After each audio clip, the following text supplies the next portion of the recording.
gamers, accidents are a harsh reality and often come with fatal consequences. Yet, the very same incidents captured on camera have inspired some of the most creative works we see in movies and video games. Racing game developers across PC, console, and mobile platforms have been striving to bring realistic crash and damage systems into their titles to enhance authenticity. In fact, it has become one of the biggest selling points for car games today. In this video, we'll be comparing in-game damage in mobile car games to real life to see just how well they stack up. But before we jump in, don't forget to hit the like button and subscribe. Putting these videos together takes a lot of time and effort, and your support really keeps me motivated.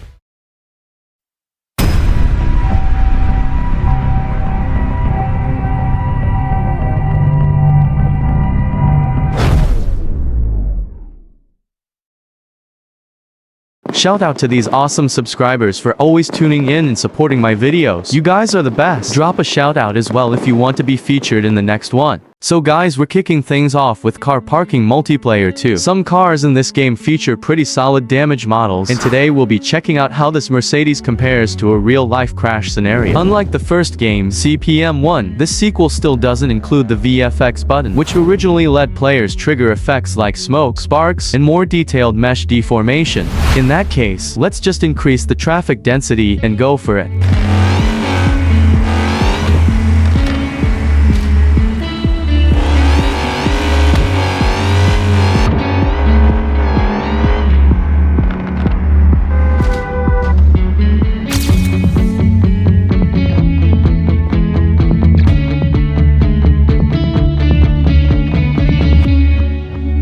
The damage system is pretty functional, and you can actually see it show up exactly where the impact happens. From what I've noticed, the game relies on pre-animated damage models that trigger at the point of impact, with different visuals appearing depending on whether it's a light hit or a heavy crash. I'd love to hear your thoughts. How would you rate it out of 10? Share your ratings down below. I'll be checking them out. Up next, we'll be checking out Grid Autosport's damage model and comparing it to real-life crashes. This title stands out as one of the most realistic motorsport games, and it's still popular thanks to several unique features. The damage physics feel incredibly immersive, especially when paired with the game's outstanding sound design, which really shines during cinematic slow-motion crash replays. From my observation, the damage physics in Grid Autosport feels quite similar to what we see in Wreckfest, though with a touch of Hollywood-style VFX added in. Take a look at this crash with the McLaren P1 and see how it compares to the real-life counterpart.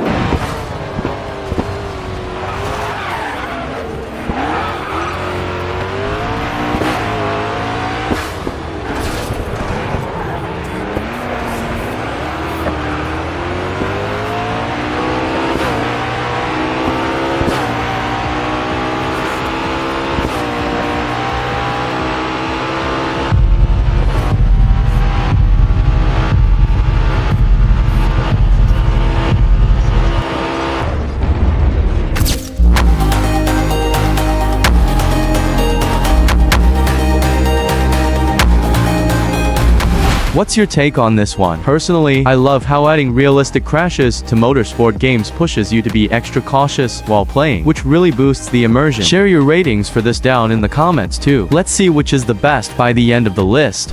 Next up, we have Drive CSX. The game has seen a lot of improvements, especially in its soft body physics, and it keeps getting better with each update. There's also a list of newly confirmed features that I want to share with you before we jump into another crash test. These features are planned for future updates, though no exact release dates have been set yet, so we'll just have to wait and see. For this test in Drive CSX, we'll be taking out the Lamborghini, one of the best cars in the game with highly detailed interiors. Check this out.